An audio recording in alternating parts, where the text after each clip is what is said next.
¿Dónde está esto?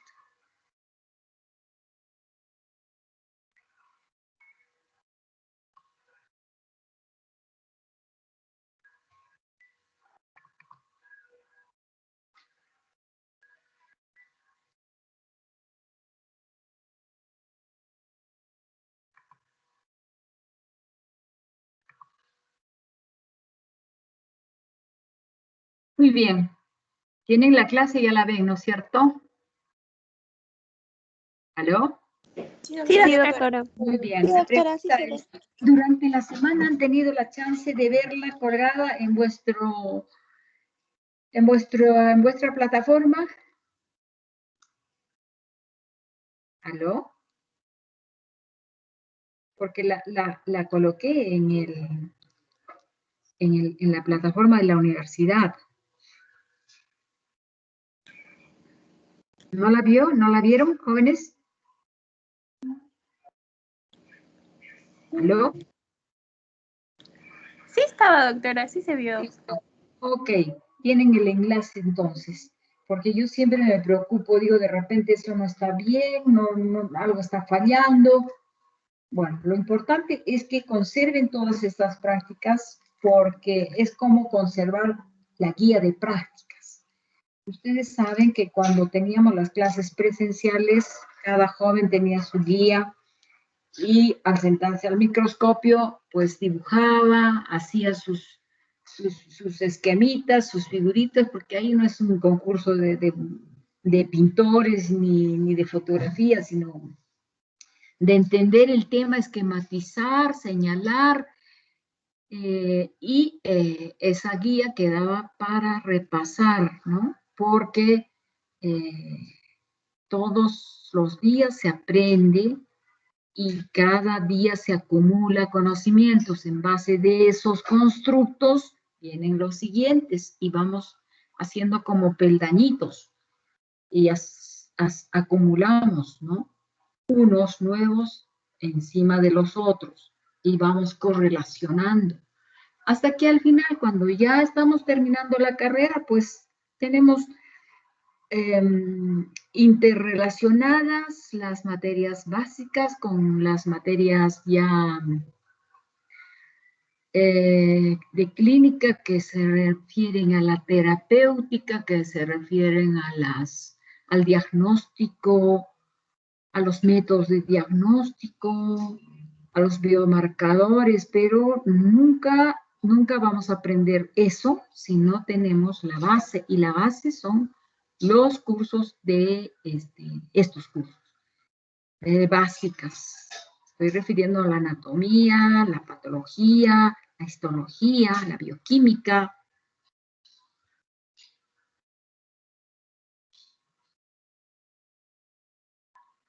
Muy bien. La clase de hoy día habla de necrosis. Y vamos a separar a un tipo de necrosis que es el autosuicidio, que es el suicidio, mejor dicho, no puede existir autosuicidio. El suicidio de la célula, que es la apoptosis, la muerte programada. Entonces vamos a recordar estas necrosis que ustedes ya las han visto en teoría, que las vemos en forma tradicional de muchos años. Son, digamos, unos patrones histológicos de algunos tipos de necrosis, pero que no siempre las vamos a encontrar de la manera más pura. Algunas veces van a estar imbrincadas una con otra, ¿ya? Entonces, pero son patrones clásicos de necrosis. Y vamos a comenzar con invitando a alguno de los jóvenes para que nos diga, nos recuerde las necrosis. A ver, vamos a recordar Valeria Alejandra. ¿Cuántas necrosis conoces, Valeria Alejandra? Doctora, teníamos, creo, 6, si no me equivoco. Bueno, a ver, menciónalas. La necrosis coagulativa, la licuefactiva, la gangrenosa, la gaseosa, la necrosis fibrinoide. Creo que son solo las 5. Y bueno, digamos, la apoptosis, que es otro tipo de necrosis, ¿no? Muy bien, más o menos son 5 o 6. Está bien. Laura Fernanda. Sí, doctora. ¿Qué nos puedes decir de la necrosis coagulativa? ¿Qué idea tienes de la necrosis coagulativa? Si no, un ejemplo.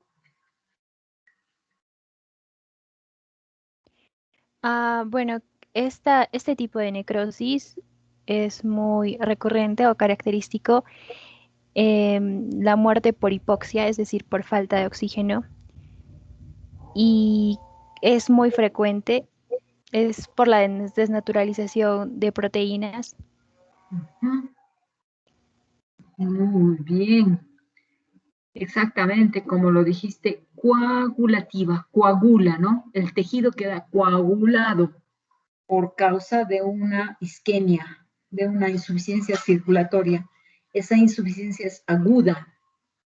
Entonces, por ejemplo, en esta lámina que están hablando de un hepatocarcinoma, sucede que esta neoplasia maligna, como cualquier otra neoplasia maligna, crece tan rápidamente, tan súbitamente, que los vasos que tenía este tumor resultan ser insuficientes. Y entonces ha crecido un pedazo de tejido rápido en pocas horas y no hay flujo sanguíneo que lo nutra. Entonces ahí entra la necrosis coagulativa.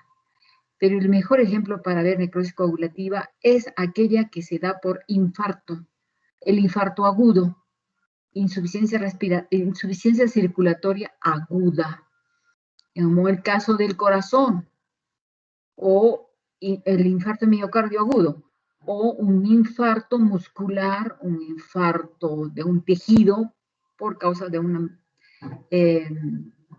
súbito o un brusco detenimiento del flujo sanguíneo.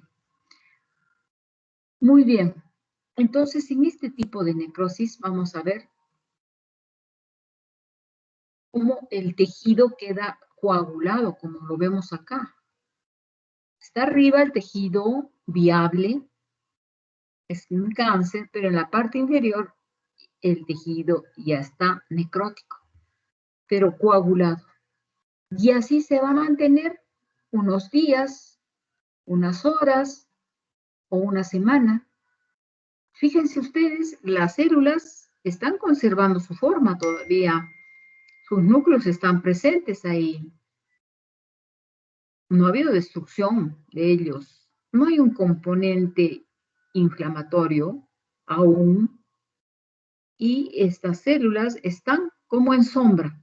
No están viables, no están vitales, están muertas, pero no han perdido su forma.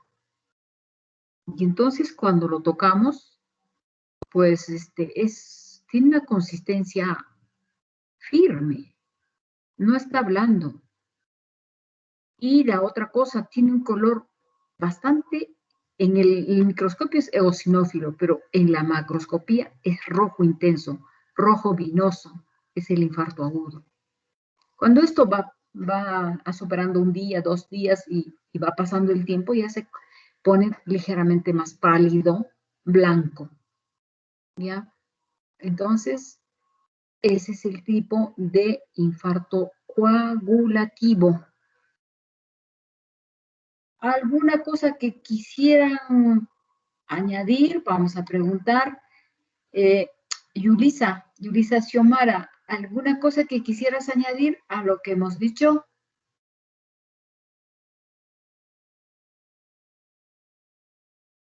Yulisa. Doctora. A ver, dinos algo, alguna pregunta o alguna inquietud o algo que estés revisando que te resultó inquietante. Ya que la necrosis coagulativa puede ocurrir en todos los tejidos, excepto en el encéfalo. ¿Qué pasa ahí? A que también un área localizada en necrosis coagulativa se puede llamar infarto. Y ya, eso, doctora. Entonces, en lugar de ver esa coagulación ¿qué vamos a ver en el cerebro? No vamos a ver ese tejido coagulado, entonces, ¿qué cosa vemos? Rolandito. Sí, sí, sí.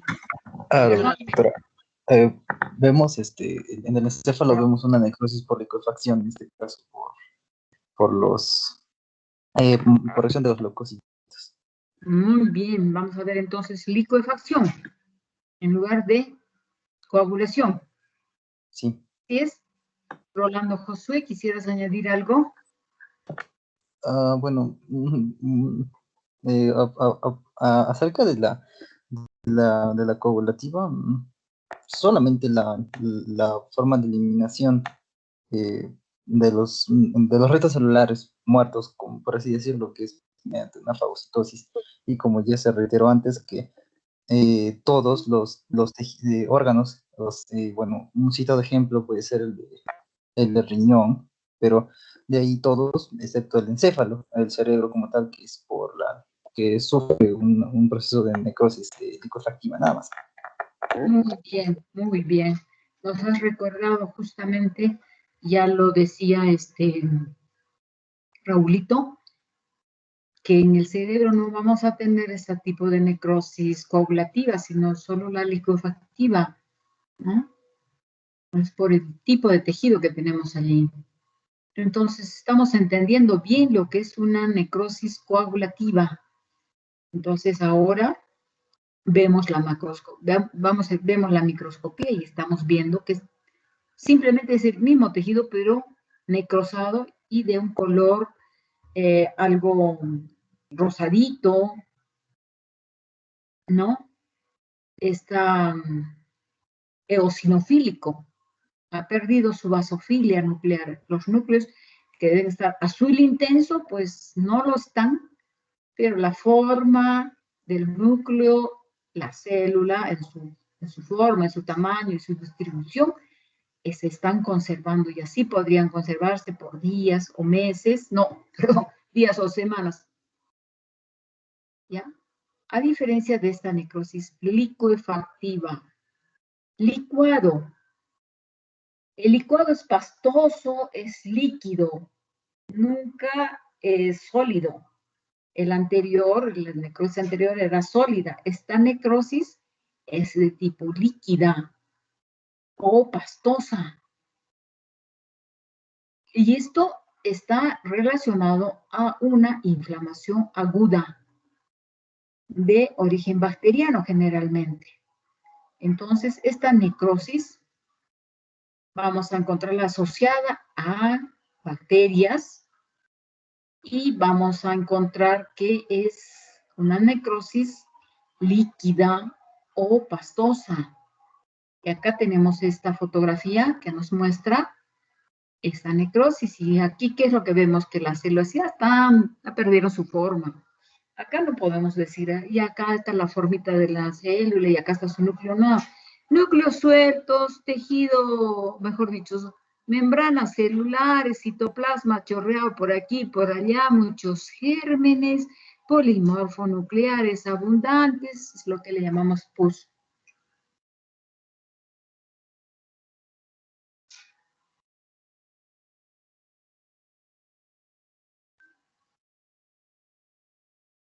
Entonces le estamos llamando detrito celular a esos fragmentos de citoplasma, fragmentos de organela, fragmentos de núcleo, ahí en todo este magma con abundantes polimorfonucleares.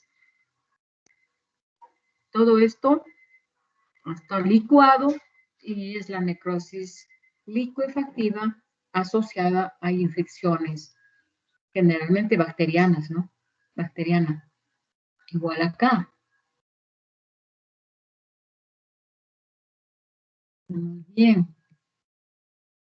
¿Alguna cosa que quieran acotar, jóvenes? ¿Alguna opinión? Camila Allison. Camila Manrique. Sí, doctora. Quizá Sí. Quizás se podría añadir que, como usted mencionó, son infecciones bacterianas u de hongos las cuales pueden producir reacciones inflamatorias severas y se puede dar la formación de pus, donde van a estar combinados tanto lo que es la fibrina, los neutrófilos y a comparación de la coagulativa que no existe inflamación. Muy bien, muy bien.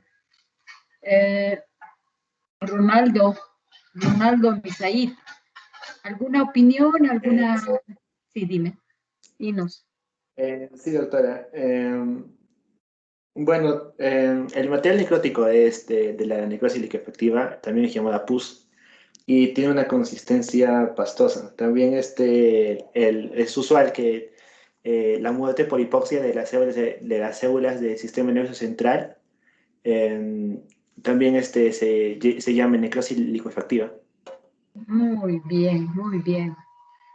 Doctora, Entonces, algo que yo también podría añadir es que, digamos, en una necrosis coagulativa, sí, y diferenciando de una necrosis coagulativa de una licuefactiva, es que nosotros podemos, en la coagulativa, como que se conserva la forma y los contornos celulares, o sea, se distingue la arquitectura.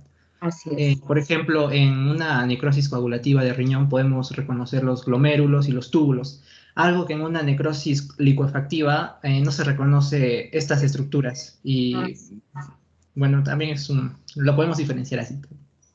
Muy bien, excelente. Muy bien, buenas acotaciones. Entonces, hemos entendido bien lo que son estos dos tipos de necrosis y vamos a ver otra necrosis. Y entonces estamos entrando a ver la necrosis de tipo gangrena. Y hablan de una gangrena seca y una gangrena húmeda. Entonces, sucede también que este tipo de necrosis está asociada o es secundaria a una insuficiencia vascular. Y la más conocida es la que se da en los miembros inferiores de los diabéticos.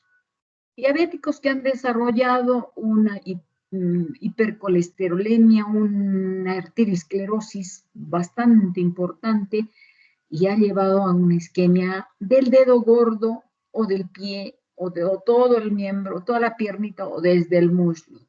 Y entonces, este miembro, este piececito, primero va a ser una necrosis coagulativa, pero si se añade un germen, va a ser una necrosis licuefactiva. O sea, a la primera le llamamos gangrena seca y a la segunda gangrena húmeda. Entonces, dependiendo, si estamos con la necrosis coagulativa, vamos a ver lo que veíamos, las sombras de células, pero un tejido conservado todavía, muerto, pero no había perdido su arquitectura. En cambio, si está si es necrosis licuefactiva por la bacteria, por el germen, ya vamos a encontrar pus. Entonces, esto nos está recordando a esa necrosis de tipo licuefactiva. Vamos a ver polimorfonucleares, detritos celulares.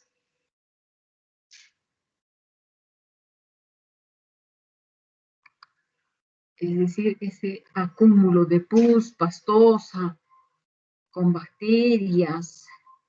Y ahí está, es lo que estamos mirando. Abundantes polimorfos, células, detrito y en medio de un tejido adiposo.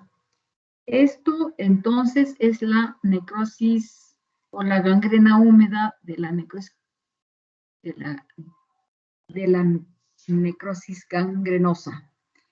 Muy bien. ¿Algo que quieran añadir, preguntar? A ver, vamos a llamar acá a Doctora, una pregunta. Camila. Dime, Camila. ¿La necrosis gangrenosa seca y húmeda son tipos de la necrosis coagulativa? No, la coagulativa está con la gangrena seca y la licuefactiva con la gangrena húmeda. ¿Por qué? Porque en la gangrena húmeda se añadió una bacteria. Estando en necrosis coagulativa, se añade una bacteria y se convierte en licuefactiva. Esa pierna que te decía que ya estaba con la arteriosclerosis que le había provocado un trombo en la vena, en la arteria poplitea, Toda la pierna se estaba moviendo, pero todavía se mantenía, no estaba infectada y todavía estaba moradita. La van a operar, pero no se añadió un germen, pero luego se añade el germen y que tenemos una gangrena húmeda, o sea, una necrosis liquefactiva. Así Gracias, es. doctora. No, con todo cariño. Entonces, Doctora, vamos. una pregunta. Dime tú. En la necrosis gangrenosa leí también que había otro tipo que era la gaseosa. ¿De qué se trata esta? Ya. Se dice así cuando el germen que ha ingresado es un anaerobio fabricante de gases. Los Clostridium, anaerobios que provocan gases y se acumulan. A esa se llama la necrosis gaseosa. Gracias, doctora. Con todo. Muy bien, vamos entonces a ver otro tipo de necrosis. La necrosis gaseosa, no gaseosa, sino gaseosa, de C, no con G, sino con C. Bueno, esta necrosis es una necrosis coagulativa, pero en algunos casos, en algunas enfermedades.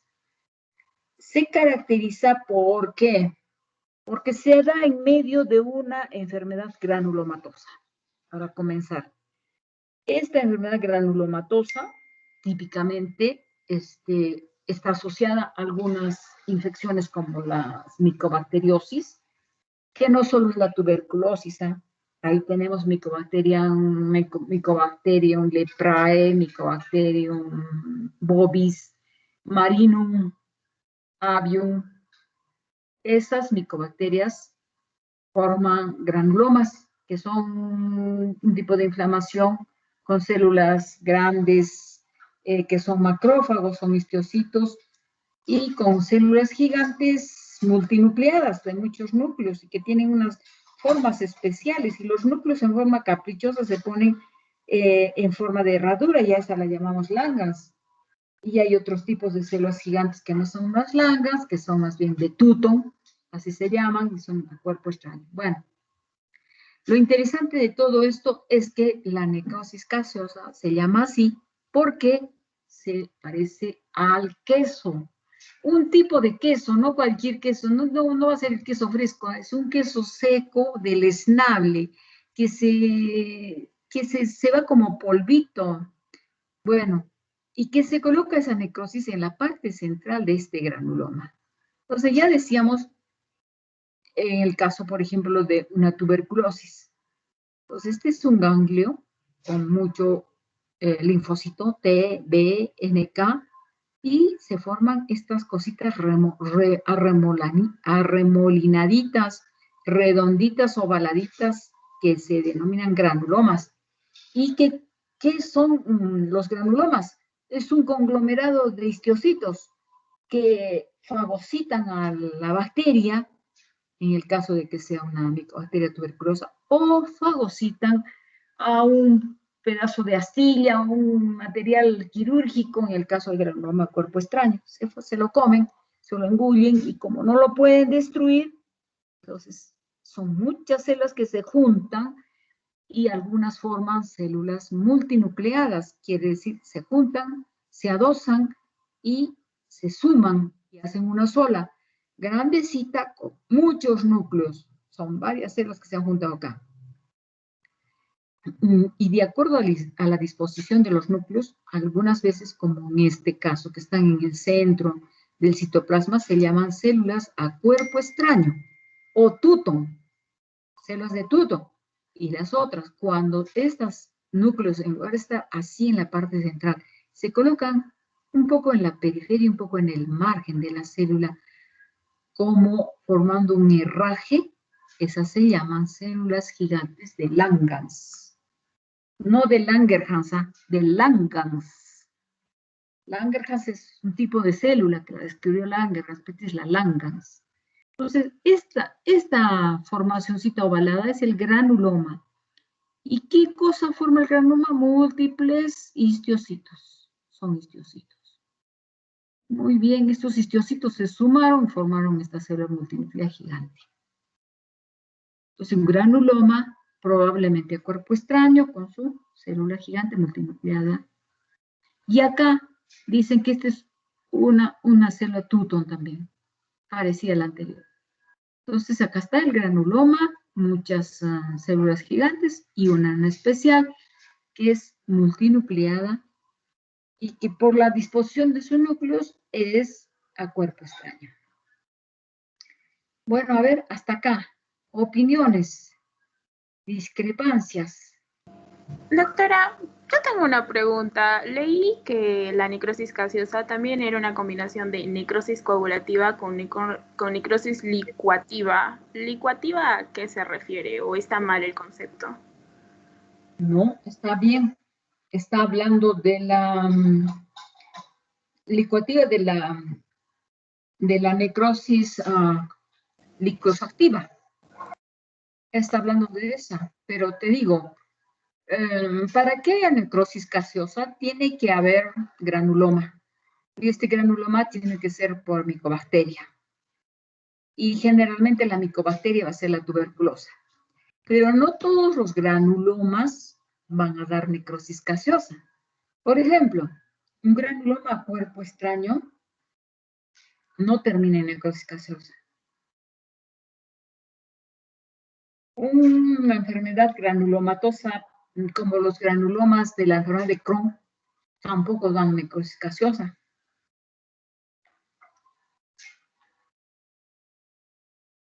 Entonces, por eso en vuestro libro lo asocia a tuberculosis. Pero ustedes recuerden que no solo la tuberculosis les va a dar este tipo de necrosis. También van a ser otras micobacterias, como la avium, la marinum. ¿Ya? Eso es importante. Entonces, existirán granulomas sin necrosis gaseosa. Aún los granulomas tuberculosos no necesariamente van a tener necrosis gaseosa, van a tener necrosis liquefactiva, vamos a tener abscesos. Y es porque no llegó el sistema inmunocompetente a formar y a controlar este cuadro infeccioso, inflamatorio, al punto en que no se licúe.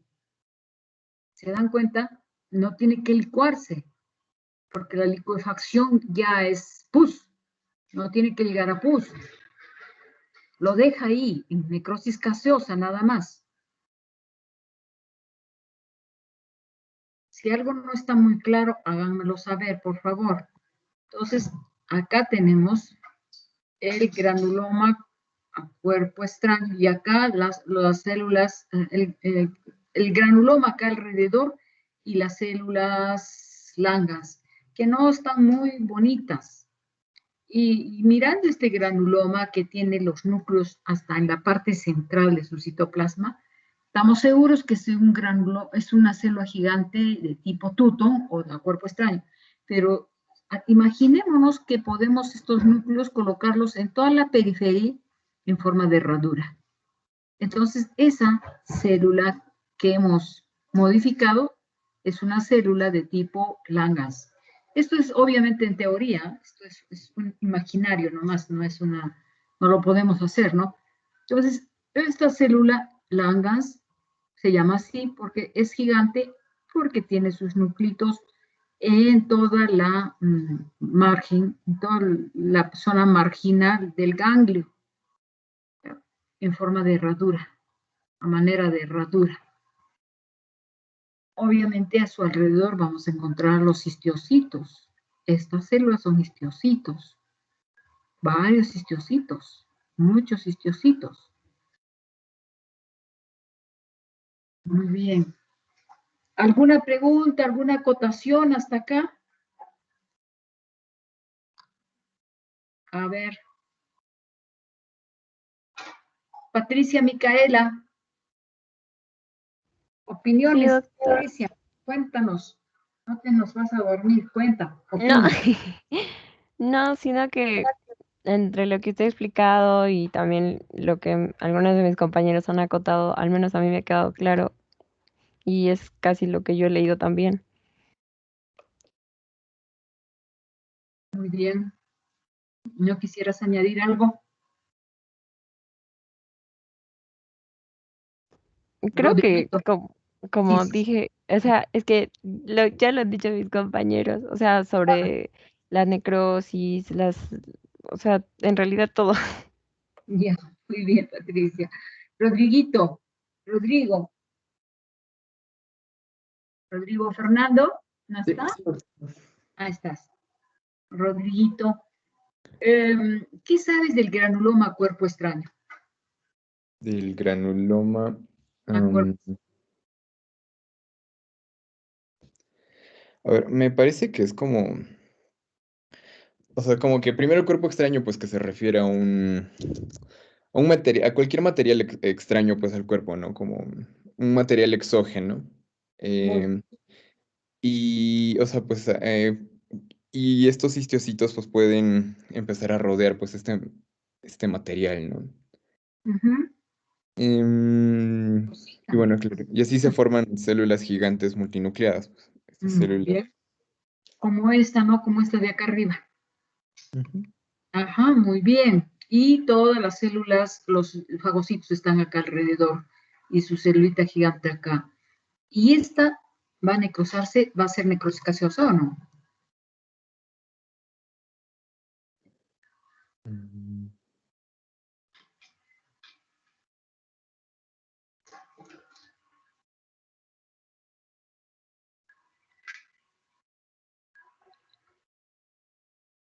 ¿Algún tipo de necrosis vas a ver en esa? ¿Te imaginas o no?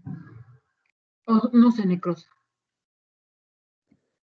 O sea, podría ser, porque como es tan grande, pues, este objeto extraño, ya los macrófagos por sí solos no podrían engullirlo. Quizá tendrían que empezar a liberar ciertas lisosimas y eso podría generar de cierta forma daño, pues, en las células que están rodeando, bueno, en las células adyacentes a este proceso. Y podría haber quizás cierta necrosis. Necrosis, pero no necesariamente la gaseosa. Eso es lo que a donde yo quiero llegar. La necrosis gaseosa asocienla con la enfermedad tuberculosa, con las micobacterias en términos generales, pero no con estos granulomas no inmunitarios, con los granulomas que no se dan por bacterias, como es el granuloma cuerpo extraño. Inclusive hay granulomas por algunas bacterias, como en el caso del arañazo del gato, que es una bacteria gram negativa que no tiene la composición de la micobacteria, pero que da lugar a granulomas, sin embargo, con necrosis licuefactiva, no gaseosa. ¿Ya? No olviden que la necrosis gaseosa siempre la van a ver en los granulomas, pero no todos los granulomas van a tener necrosis gaseosa. ¿Está claro eso, no es cierto? ¿Jóvenes? Sí, doctora. Sí, doctora. Ya, muy bien, eso es lo que yo quiero que graben. Entonces, acá, por ejemplo, este es un granuloma tuberculoso en el peritoneo. Posiblemente no sea la tuberculosa, la micobacteria, sea una avium, aquella que ingresa por la boca, porque la tuberculosa siempre va a ingresar por vía respiratoria. Al pulmón va a ser un complejo de Gón y después por ahí ya se reparte y se va a todos lados. Pero estas avium ingresan por vía oral, se localizan en el tubo digestivo y contaminan también al peritoneo. En este caso, esto es peritoneo, es decir, la serosita, la grasa que está alrededor del intestino y todo el mesotelio que está en la cavidad abdominal, ¿no? Muy bien, entonces ahí vamos a encontrar estos granulomas y esta es la necrosis gaseosa. ¿Ya? ¿Qué es lo que tiene la necrosis gaseosa? Pues no tiene polimorfos, tampoco tiene abundancia de linfocitos. A su alrededor encuentro células multinucleadas, histiocitos, perdón, acá no veo ninguna, pero pueden haber células multinucleadas gigantes, histiocitos, pero esta necrosis central, siempre central por si acaso, ¿ya? Tiene algunos elementos de la cariorexis, pedacitos de células destruiditos, pero no componente inflamatorio. Dentro, acá, en el centro. El componente inflamatorio siempre va a estar periférico, alejado de la necrosis central. ¿Listo? ¿Alguna pregunta? ¿Alguna objeción? ¿Algo? Otro granuloma con necrosis gaseosa central. Vamos, a ver, pregunten, jóvenes, o díganme pues, díganme nomás.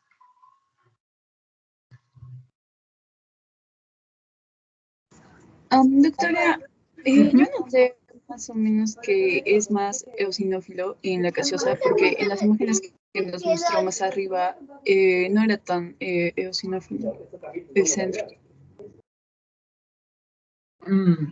O tal vez no es una característica Ya, mira. del corte. Ok, tan eosinofílica no es, más bien es, como decíamos, basofílica no, eosinofílica. Se ve de color rosadito, medio palidón. Acá está viéndose rosado intenso, pero a veces es medio palidón, más bien. Así está este rosado pálido. Y de hecho, en la macroscopía se ve medio blanquecino, como el queso, del color del quesito medio amarillo blanco, de los quesos tradicionales, obviamente, no de los quesos negros ni los quesos rojos. Entonces, así. Y cuando vemos al microscopio, no vamos a encontrar polimorfos ni linfocitos acá, por si acaso. No, no debemos encontrar. ¿Ya?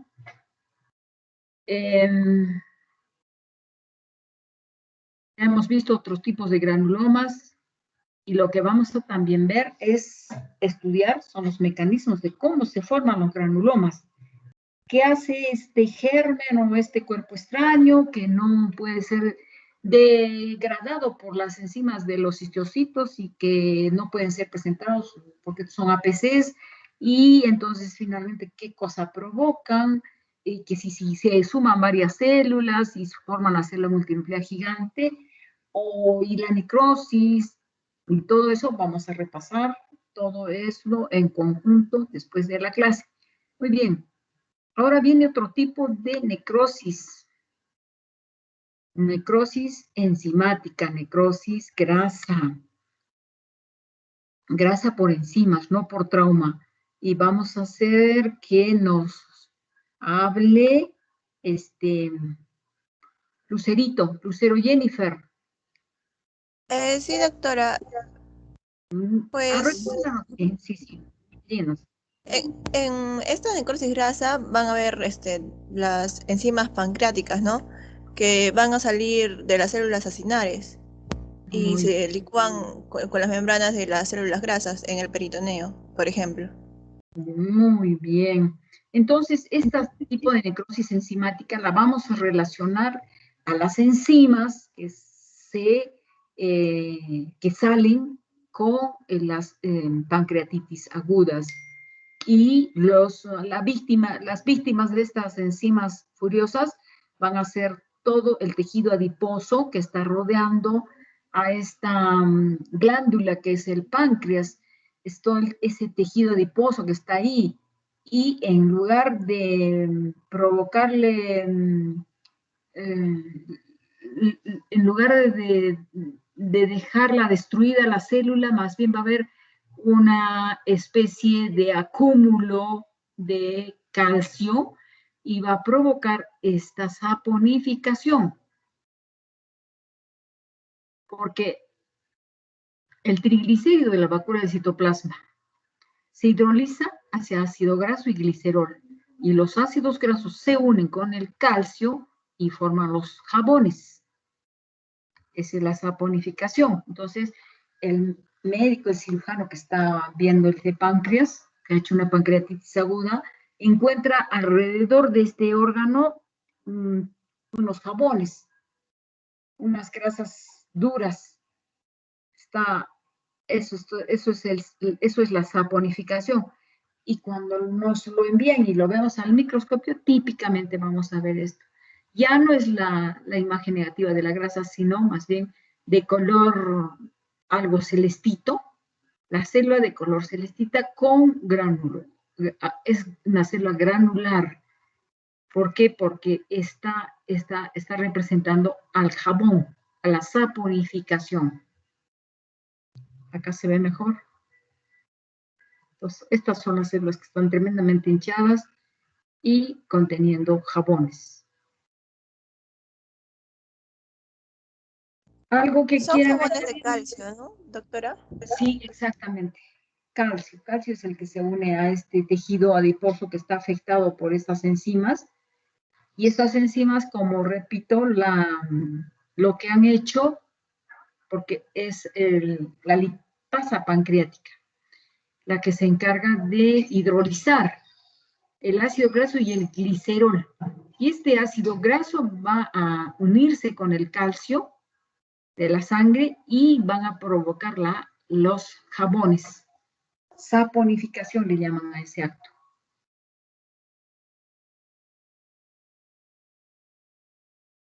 Muy bien.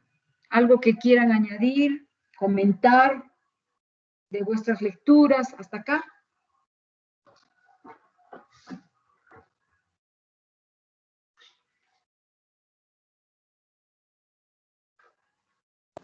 Doctora,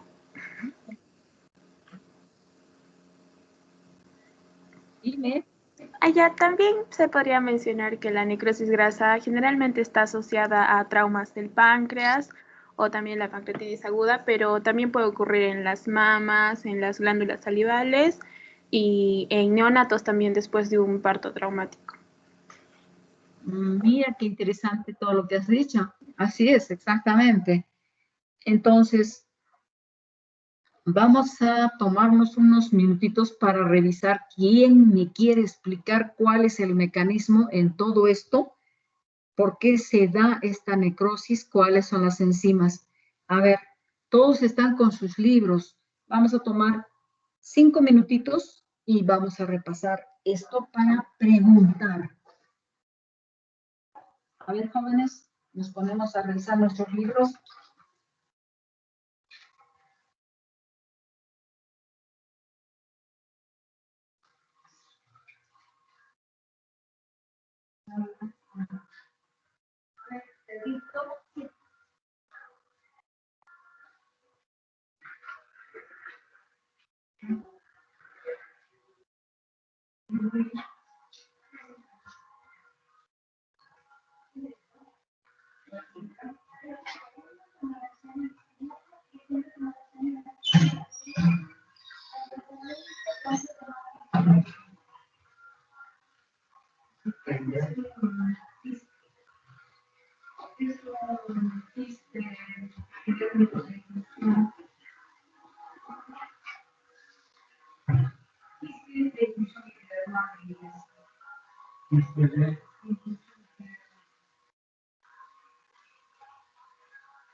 Bien, hemos tenido chance para poder leer un poco, pero también respirar un poco.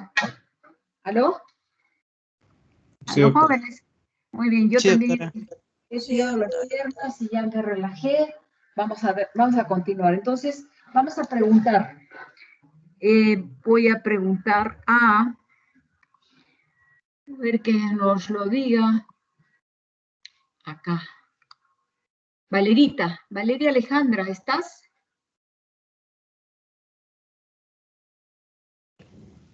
Sí, doctora, sí estoy. A ver, Valerita, cuéntanos, ¿qué cosas has repasado, qué has mirado en este tiempo, en este momentito? ¿Cómo es que se da la necrosis grasa en la mama? Bueno, primero que nada, que la necrosis grasa nos hace referencia a las áreas focales de destrucción de grasa por liberación de lipasas pancreáticas que van a ser activadas en la sustancia del páncreas. Bueno, Esto es grave, por ejemplo, como una urgencia abdominal, como es la pancreatitis aguda. La verdad no he encontrado mucho sobre la mama, pero, o sea, los ácidos grasos se van a combinar con el calcio y van a formar áreas blanquecinas de una consistencia que se parece a la tiza, que esto va a ser gracias a la saponificación de las grasas. Y bueno, que esto se puede observar cuando se está haciendo alguna cirugía por el estilo. No he encontrado mucho, la verdad, en la mama, doctora. Perdón. No, está muy bien. A ver, jóvenes, ¿alguien nos quiere hablar de la necrosis grasa en la mama?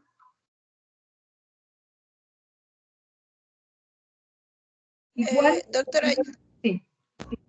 que va a ser como, en la mama va a ser como una masa palpable, indolora, que se va a deber al engrosamiento o retracción de la piel, o densidades, o que son calcificaciones. Y se va a asociar, ¿no?, a los traumatismos o cirugías previas. Y que histológicamente vamos a ver que las lesiones van a progresan de una hemorragia con inflamación aguda y necrosis por licuefacción de la grasa a inflamación crónica con células gigantes y hemosiderina y tejido cicatricial. Perfecto. Entonces, no son las enzimas pancreáticas las que participan ahí. ¿Qué tipo de enzimas van a participar ahí? Las enzimas propias de la necrosis. Como tú dijiste, primero fue una necrosis licuefactiva, ¿verdad? Y que después se va a organizar y va a dar lugar a esta necrosis grasa, porque se ha dado lugar en el tejido adiposo. ¿Verdad? ¿Aló? Sí, doctora. ¿Alguien más ha leído al respecto? Doctora, una consulta. Dinos. Entonces, la necrosis grasa se divide en dos tipos, la enzimática y la traumática. Y de la que está hablando de la mama era la que está relacionada con la traumática. En cambio, la de pancreatitis era la de enzimática. Por lo que... Ya, doctora. Muy bien, entonces ya Gracias. está claro acá, está claro el concepto, la idea de la necrosis enzimática. Cuando mencionamos necrosis enzimática, siempre estamos hablando de las enzimas del páncreas. Siempre estamos hablando de la pancreatitis aguda, de la saponificación de la grasa, de la cavidad abdominal, del tejido de la grasa peripancreática. En cambio, la otra es la necrosis grasa de la mama por trauma. Muy bien. Todo está claro para nosotros en este momento. Entonces, pasemos a repasar otro tipo de necrosis que no tiene que ver con esta clasificación tradicional que estamos mencionando ahora, que es la apoptosis, ¿no? ¿Cómo definiríamos a la apoptosis? Y vamos a invitar acá. Mira, Rolando Josué, ¿cómo defines la apoptosis? Y luego vamos a pedirle a Dieguito, a ver, Diego Alonso no ha participado. Entonces vamos a pedir que los dos, a ver, ¿quién nos quiere decir qué cosa es la apoptosis?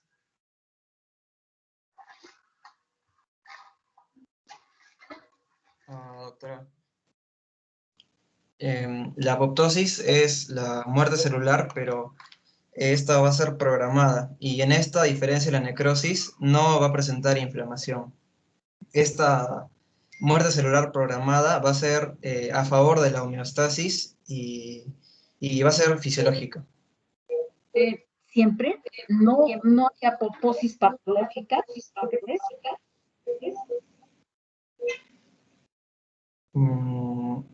Que yo haya leído, he leído que solamente va a ser fisiológica, doctora. Doctora, ya, bueno, en situaciones, algunas situaciones, por así decirlo, patológicas, sí podríamos presentar Una apoptosis. A ver, según me acuerdo, era por daño en el ADN. Era por una atrofia. Otra es la acumulación de proteínas mal plegadas. ¿Y cuál era el otro? Era por lesión celular de infecciones. Ya, perfecto. Y eso es en el caso de condiciones patológicas que llevan a la apoptosis. Porque las normales, o sea, las fisiológicas, son lo que decía tu compañero, que es la destrucción de las células durante la embriogénesis. También la involución de los tejidos en dependiente de las hormonas, como las atresias de los folículos en los ovarios de las personas que ya entraron en la menopausia. ¿Qué otros casos? La eliminación de los linfocitos, que principalmente nocivos, y que después de su maduración completa involucionan mediante la apoptosis. La muerte de las células del anfitrión que se han servido de su propósito, como los neutrófilos, en una respuesta inflamatoria, o los linfocitos también, que después de que ya ha cumplido con su tarea, entran en apoptosis. Entonces, eso es apoptosis. Entonces, vamos a ver una enfermedad que se llama necrosis tóxica epidérmica, en la que va a haber destrucción del tejido por causa apoptótica. Pero esta enfermedad se debe sobre todo a una respuesta a drogas, a medicamentos.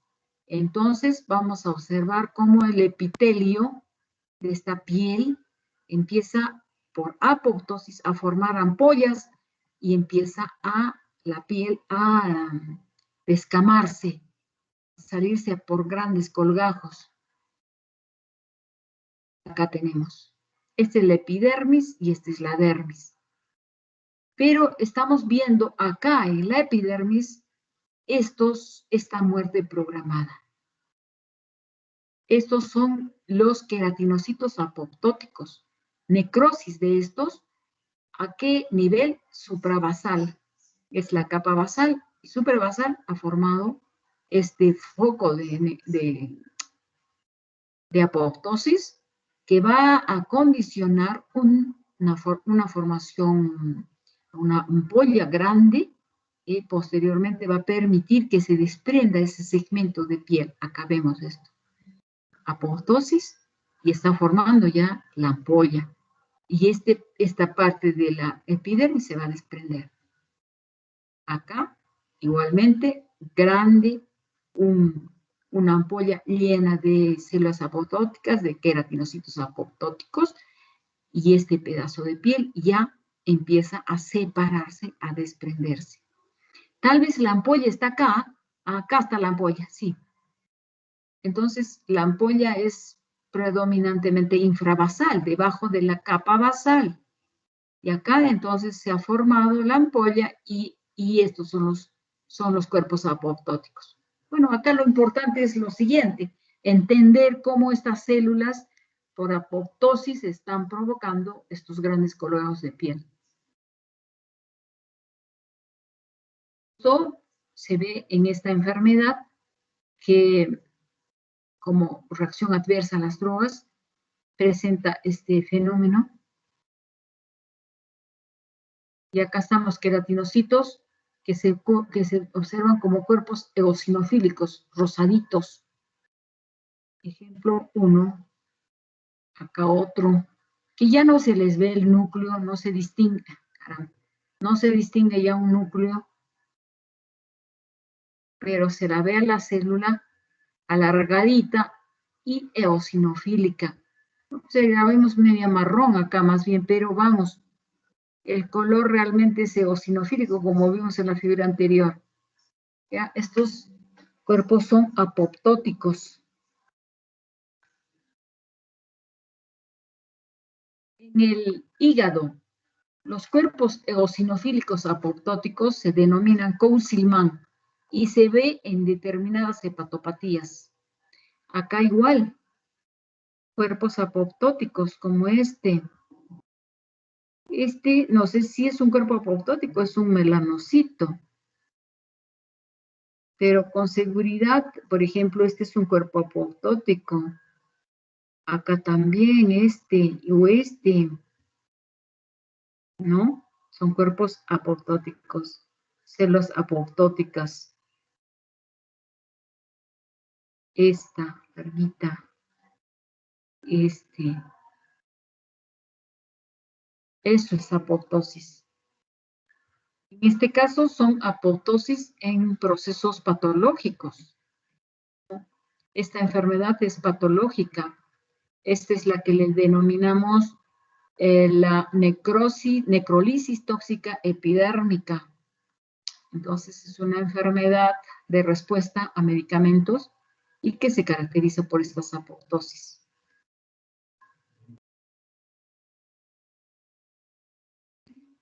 Ahora vamos a ver otra cosa que ya no es apoptosis, sino que por isquemia vamos a encontrar una atrofia.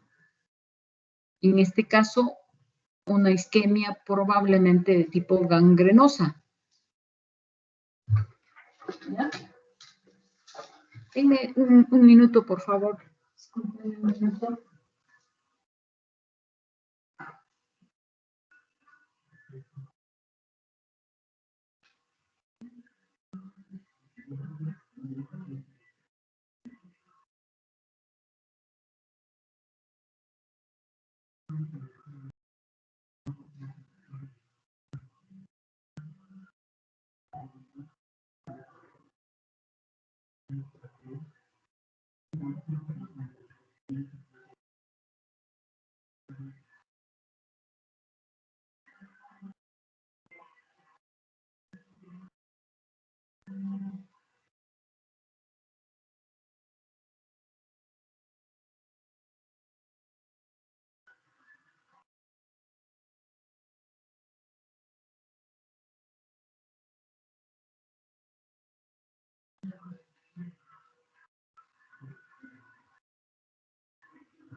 Muy bien, van a disculpar la interrupción. Entonces, estábamos hablando de que las isquemias provocaban atrofia. En este caso es una isquemia de tipo gangrenosa.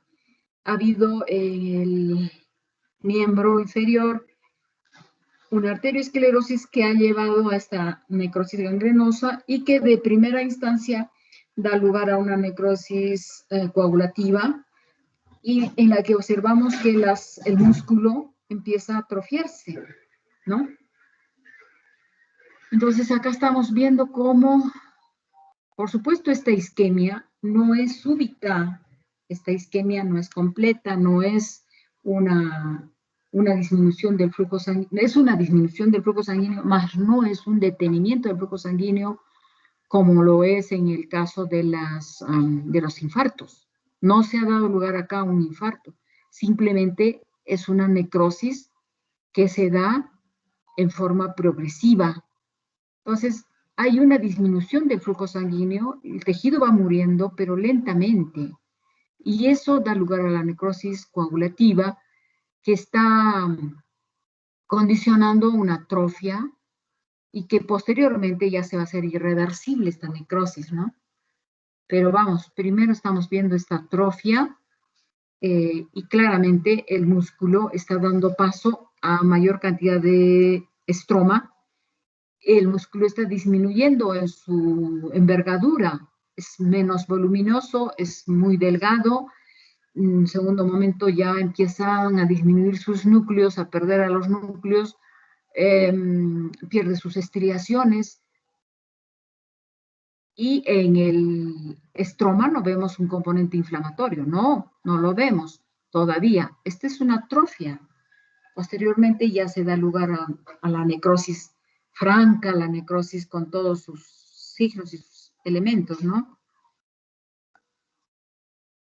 Muy bien, ¿alguna opinión, jóvenes?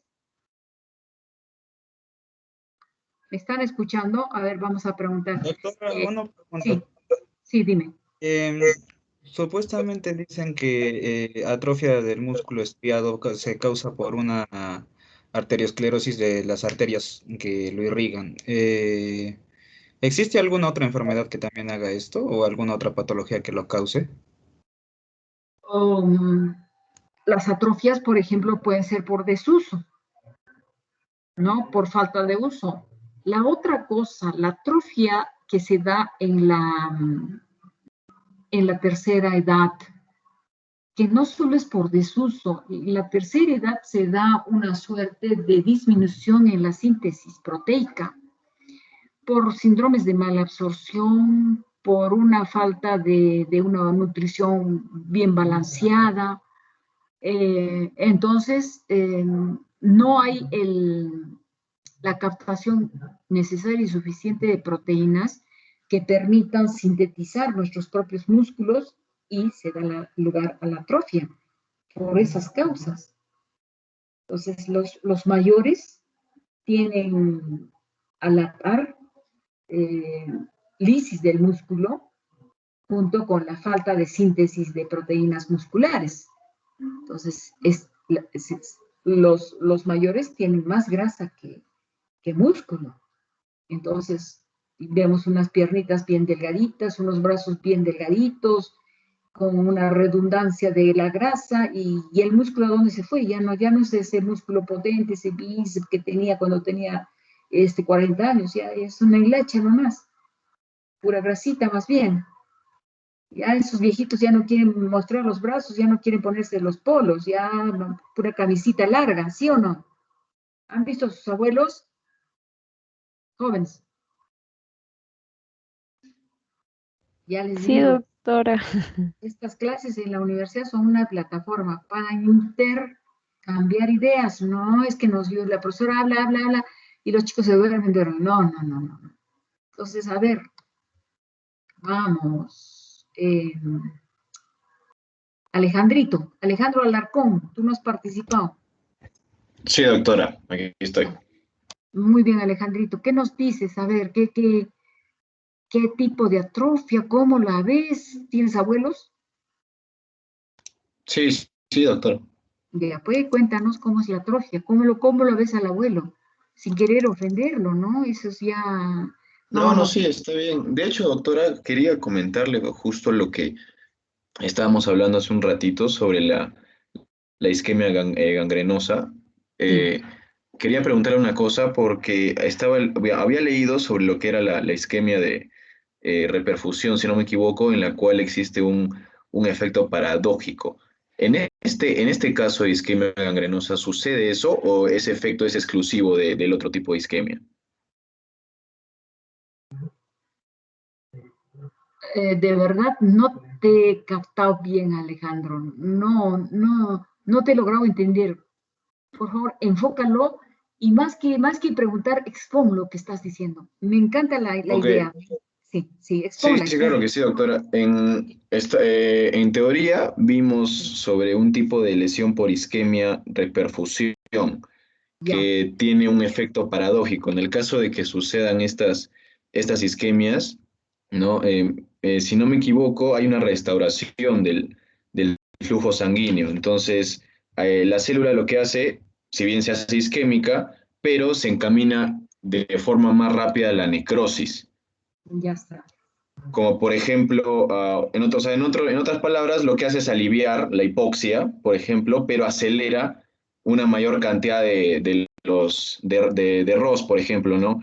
En el caso de un infarto, por así decirlo, se puede dar tratamiento, se puede recuperar el flujo, pero si es que hay este tipo de isquemia por este efecto paradójico, puede tener efectos negativos. Entonces, quería saber si es que en la isquemia gangrenosa también sucede eso o simplemente es completamente un 100% efectos negativos. No sé si me dejo entender. Sí, te dejas entender. Lo que yo, mira, comprendo, igual que tú, es que acá no va a haber reperfusión, pues. Te estás dando cuenta que lo que ha pasado es, a secundario a una arteriosclerosis, ha ido disminuyendo el flujo sanguíneo. Y este flujo sanguíneo ha dejado menor aporte. Esto está provocando atrofia. Luego entrará la necrosis de tipo gangrenosa. Luego la necrosis gangrenosa probablemente se complique, pero no hay reperfusión. En ningún momento no hay estas radicales que se acumulen y que provoquen ese efecto paradójico. ¿No es cierto? Sí, doctora. Claro, eso es lo que estoy viendo yo. ¿Qué más? Doctora, en una necrosis, perdón que la interrumpa, en una necrosis gangrenosa es totalmente periférica, o sea, solo es en extremidades inferiores. No, no solamente. En extremidad superior también.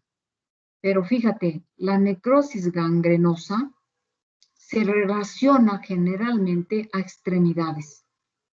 ¿Por qué? Porque se supone que este no es un stop agudo del riego sanguíneo, sino es un stop crónico, es una disminución más bien del riego sanguíneo de ese miembro y que tú sabes que el árbol arterial se termina en pequeños arteritas que irrigan los extremos, las extremidades, la punta de los deditos, el dedo gordo, en fin. Entonces, sí, esta perfusión es venida a menos. Obviamente se van a irrigar las zonas que tengan una vasculatura ancha, grande, pero aquellas que están con los vasitos mínimos, pequeños, van a ser irrigados de la peor forma. Y esos extremos son los que van a hacer necrosis gangrenosa.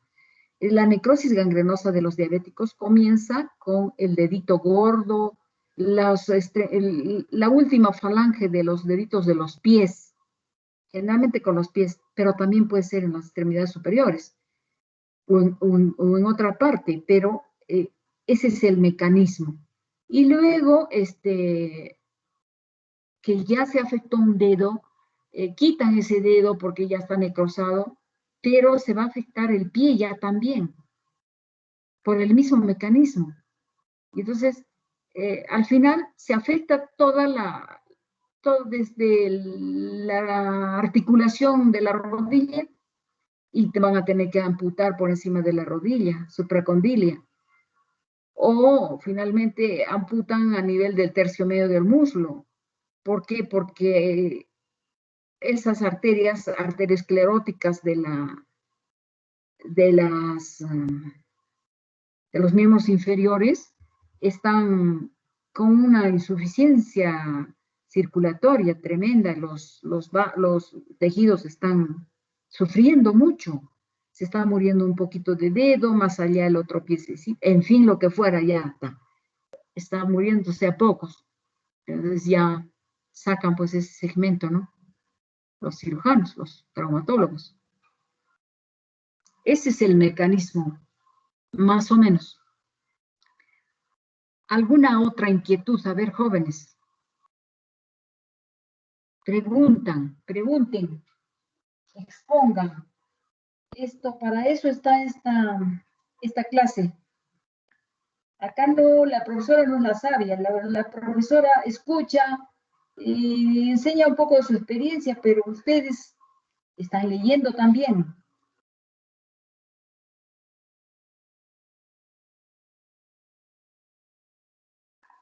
A ver, jóvenes.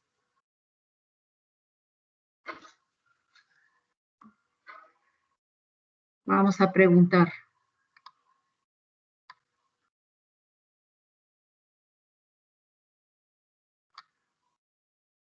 Nayeli, Emily. A ver, dinos algo, Nayeli. ¿Qué te parece? ¿Qué te ha parecido? ¿Cómo estás viendo el asunto? A ver, ¿se me escucha? Sí, muy bien. Me parece algo muy interesante y mientras hablaban también buscaba y veía el que hablaba. Muy bien. A ver, entonces, todo lo que puedas decir, sí. Acerca de la atrofia, cuando empezó a hablar de los abuelitos, también eso sería parte de una atrofia patológica por desuso, y en eso también podría ser cuando uno se lesiona o tiene una fractura. ¿O no? A ver, no te entendí, estamos hablando de la atrofia de los abuelos, ¿no? Sí. Ya, entonces me decías por desuso, ¿y qué más me decías? En caso de una fractura. Claro, en el caso de la fractura, pues también van a entrar en atrofia todos esos músculos, ¿no? Por desuso también. ¿A eso te refieres? Sí, doctora. Claro, eso es lo que pasa, que las personas mayores, dadas sus alteraciones de metabolismo, sus fallas metabólicas, sus enfermedades, ya no pueden tener el músculo del joven, ya están osteoporóticos, osteopénicos, van a tener fracturas múltiples, entonces entran en desuso sus músculos, se van a atrofiar, en fin. Pero justamente hay que evitar todo eso porque nuestra expectativa de vida es mayor que la de antes. Se supone que ahora tenemos que vivir, estamos viviendo más años. Entonces, antes se morían a los 45, después a los 50, pues ahora tenemos una expectativa de vida por encima de los 80, 90 años. Vamos a llegar a los 100. Ustedes probablemente pasen de los 100. Entonces, ¿cómo quisieran vivir los 20, 15 últimos años? ¿Atróficos? Sin escuchar, así empujaditos en una silla, y el abuelo, y todo el mundo se muere de la risa y el abuelo ni entiende el chiste. No. Entonces, ¿qué debemos hacer? Pues para llegar a ese momento con todas nuestras capacidades.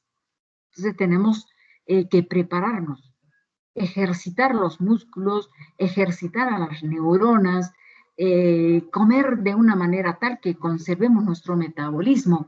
Hay que proyectarse para esos años. ¿No es cierto, Diego Alonso? Diego Alonso. Sí, doctora. Cuéntame. Sí. ¿Qué te parecería vivir hasta los 95 años? Me parece bien siempre y cuando se llegue con calidad de vida, con buena calidad de vida hasta el final. Entonces, eso es lo que hay que hacer, tener una... Estoy escuchándome a mí misma. Bueno, tener una calidad de vida que nos asegure que no vamos a estropear nuestros sistemas metabólicos, que vamos a tener todavía músculos, caminaremos, levantaremos, haremos, no necesariamente pues unas pesas que nos extenúen, ¿no? Supongo que eso lo harán por los jóvenes por mostrar buenos músculos, pero la mayoría tenemos que conservar nuestros músculos de la manera más sana, sin hacer tantas pesas ni tantos pilates, sino ejercicios no extenuantes, ¿no? Pero que nos lleven a conservar los músculos. Y lo mismo el pensamiento, ¿no? La coordinación motora, nos pondremos buenos lentes para ser pues personas activas a pesar de esos años, ¿no? No estar empujados en una silla y ahí que todo el mundo se muere de la risa y el abuelo no entiende nada. No podemos llegar a eso, ¿no? No ser un elemento indeseable, al revés. Ese abuelo es sabio, ese abuelo da consejos, ese abuelo hace tal cosa, ¿no? A diferencia de todos los demás que no pueden hacerlo. Es muy importante, jóvenes. Y eso hay que comenzarlo ahora, a vuestra edad. Muy bien, preguntas, otras opiniones, a ver.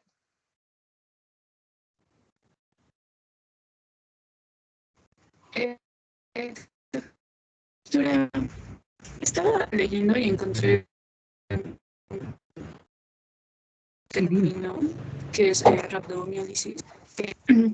También, bueno, necrosis del músculo estriado debido a daño muscular directo, como la isquemia. Y también lo que mencionaba por el ejercicio excesivo y extenuante. Y se caracterizaba por la necrosis de las células musculares. Se liberaban sus componentes, globina.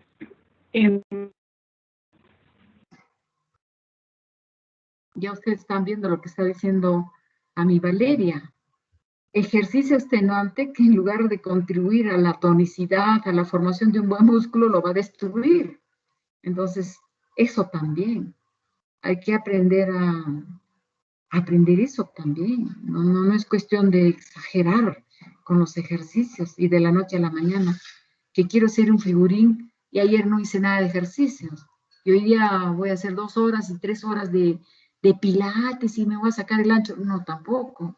Tiene que ser todo progresivo, todo bien encaminado, todo bien pensado, bien programado. Muy bien, jóvenes. Voy a dejarlos a que sigan repasando, sigan leyendo. Hay que leer mucho. Y vamos a la siguiente clase.